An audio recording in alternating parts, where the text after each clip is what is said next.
She said it right there at the rooftop party, loud enough for half the group to hear. We're not engaged. You don't get to police who I dance with. I just looked at her across the string lights, drink halfway to my mouth, and nodded once. Got it. Then I turned and walked to the elevator without another word. My girlfriend Sophia was still on the dance floor when I left the building, laughing in the arms of some guy in an expensive linen shirt who'd been hovering all night. The summer air felt thick, but I breathed it in anyway and called an Uber home. Home was the loft we'd shared for almost 2 years in the arts district downtown. I'd found it, negotiated the lease, paid the security deposit, and covered 70% of the rent every month because her freelance graphic design gigs were inconsistent. She'd decorated it with plants and thrifted furniture and called it ours, but the lease was in my name alone. That night, I sat on the balcony with the city lights flickering below and let everything settle. It wasn't just the dancing. It was the way she'd started coming home later, the weekends she spent crashing at Lila's, that somehow always involved stories about new clubs and new people.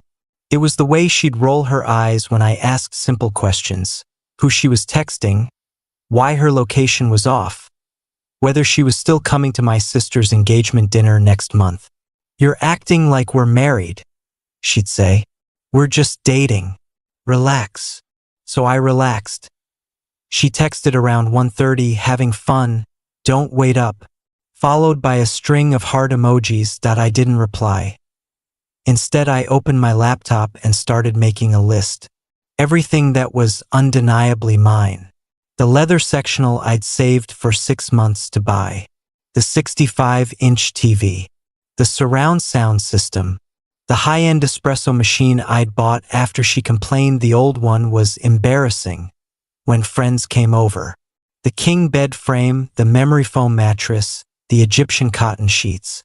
My books, my vinyl collection, my gaming PC, my tools in the storage closet. I texted my brother Ethan. Need your truck tomorrow. Emergency.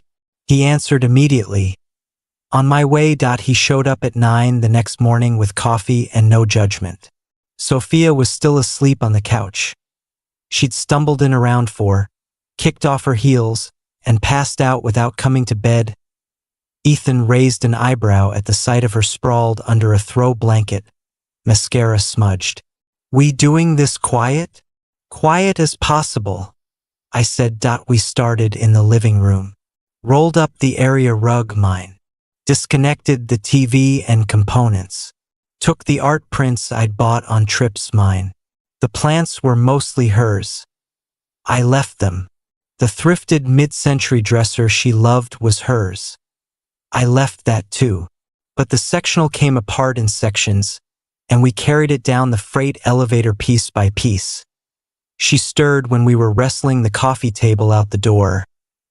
What are you doing? Her voice was thick with sleep and last night's vodka.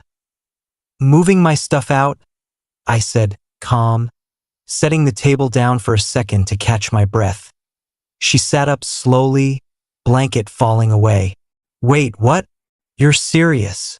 You said we're not engaged. You're right. So I'm taking what's mine. Ethan kept his eyes on the floor, pretending to adjust the dolly. Sophia stood, swaying a little. Because I danced with someone? You're leaving over that. Not over that. Over everything. I picked up my end of the table again.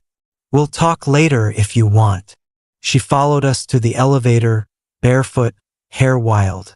This is insane. You can't just disappear with half the apartment. I'm not taking half.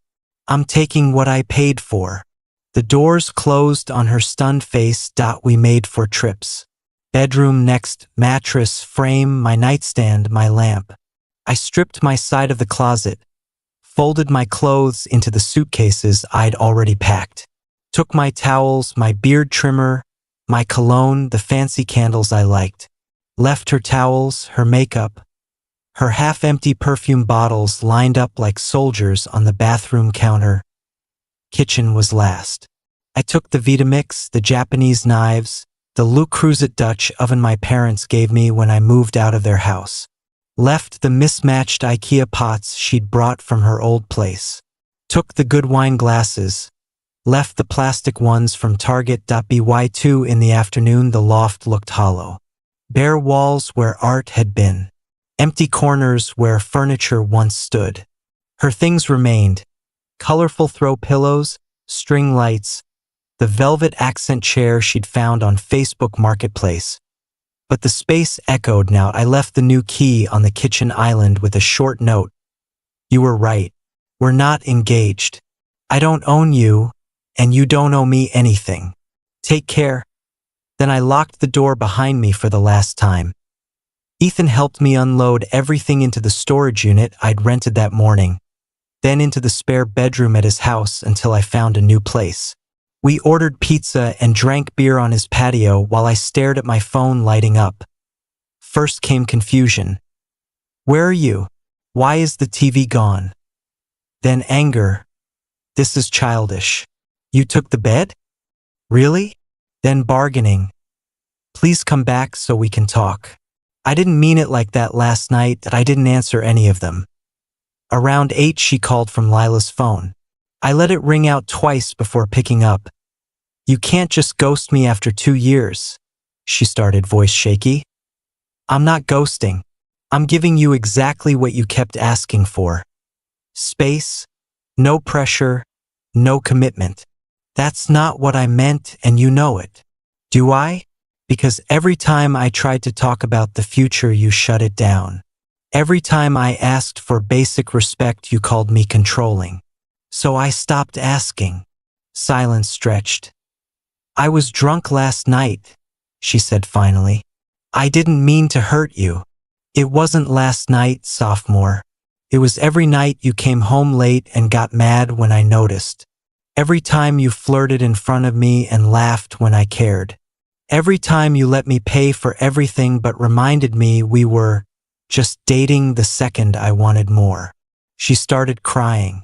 I listened for a minute, then said, I'm tired. I need to go. Can we meet tomorrow? Coffee? Please. I almost said no. Almost. But part of me still wanted answers or closure or something. Fine. The place on 5th at noon. I showed up early, ordered a black coffee, sat in the corner. She arrived looking like she hadn't slept. Dark circles, hoodie, hair in a messy knot. She ordered some complicated oat milk thing and sat across from me, wrapping both hands around the cup like it was keeping her warm. I'm sorry, she started. I know I've been distant. I know I said things I didn't mean. Which things? That you were controlling. That we weren't serious. I was scared, okay? Commitment freaks me out. My parents' divorce was awful, and this isn't about your parents. It's about how you treated me. She looked down. I took you for granted. I see that now. Now that the furniture's gone? Her head snapped up. That's not fair, isn't it? When I suggested we split rent more evenly, you said it would make you feel like a burden. When I asked you to come to family events, you said it was too much pressure. But you never hesitated to let me cover dinners, trips, your phone bill that 1 month you were short. Tears welled again. I'm not good at this, at being someone's girlfriend the right way. Then why stay? Because I do love you. I just didn't know how to show it without feeling trapped. I drank my coffee. It was cooling fast. I loved you too, I said. But love isn't just words. It's choosing someone even when it's inconvenient. It's respecting them even when you're mad. I didn't feel chosen, Sophia. I felt convenient. She reached for my hand. I let her take it this time, but I didn't squeeze back. I can change, she whispered. We can try again. Slower. Whatever you need. I thought about it. Really thought. Remembered mornings making coffee together, laughing over stupid TV shows, the way she used to trace patterns on my back when we fell asleep. Then I remembered coming home to an empty apartment waiting for texts that never came, paying bills alone, apologizing for being upset.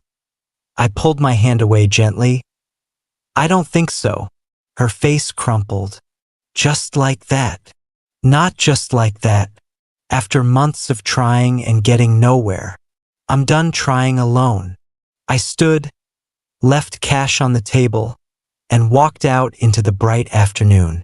She didn't follow. 6 weeks later, I'd found a one-bedroom near the park. Smaller, but all mine. The sectional fit perfectly against the brick wall. The espresso machine sat on the counter like it had always belonged there. I'd hung my prints, arranged my books, bought a new bed frame that didn't remind me of anyone. Ethan came over most Fridays with takeout, and we watched games or played online with old friends. Life felt quieter, but in a good way. Sophia texted a few times. Apologies, memories, questions about whether I was seeing anyone. I kept responses short or didn't answer. Eventually they stopped. Our friend group fractured quietly. Lila stayed loyal to her. Ethan and a couple others stuck with me. Most stayed neutral and faded out of both our lives.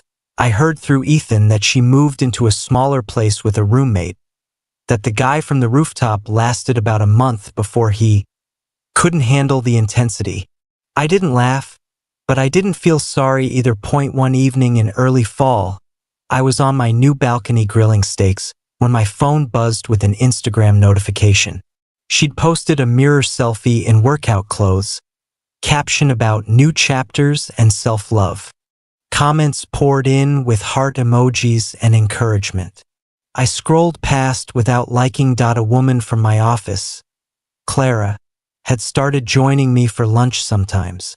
She asked real questions, remembered details, paid for her own coffee without making a point of it. When she suggested grabbing drinks after work one Thursday, I said yes without overthinking. We sat at a quiet bar and talked for hours. She laughed easily, asked about my family, told me about her own. When the check came, she reached for it. I invited you, she said simply. I smiled. Next one's mine. There would be a next one. Months later, I ran into Sophia at a mutual friend's holiday party. She was there with a new guy, tall, quiet, seemed nice enough. She saw me across the room and froze for a second. I raised my glass in a small toast. She gave a tight smile and turned back to her date. Clara was next to me, hand resting lightly on my arm. Everything okay? She asked. Yeah, I said, and meant it. Everything's good. Walking home that night through cold air and Christmas lights, I realized I didn't feel the old ache anymore. Not anger, not regret, not even nostalgia. Just lightness. Someone asked me later if I wished I'd handled the breakup differently. Talked more, waited, tried counseling. Maybe I could have. Maybe it would have changed things. But I know myself now. I know I gave more than enough chances, carried more than my share, waited longer than I should have. When I finally chose myself, it wasn't dramatic or vengeful. It was necessary. She was right about one thing: we weren't engaged. I didn't own her. But I finally owned my peace. And that was enough.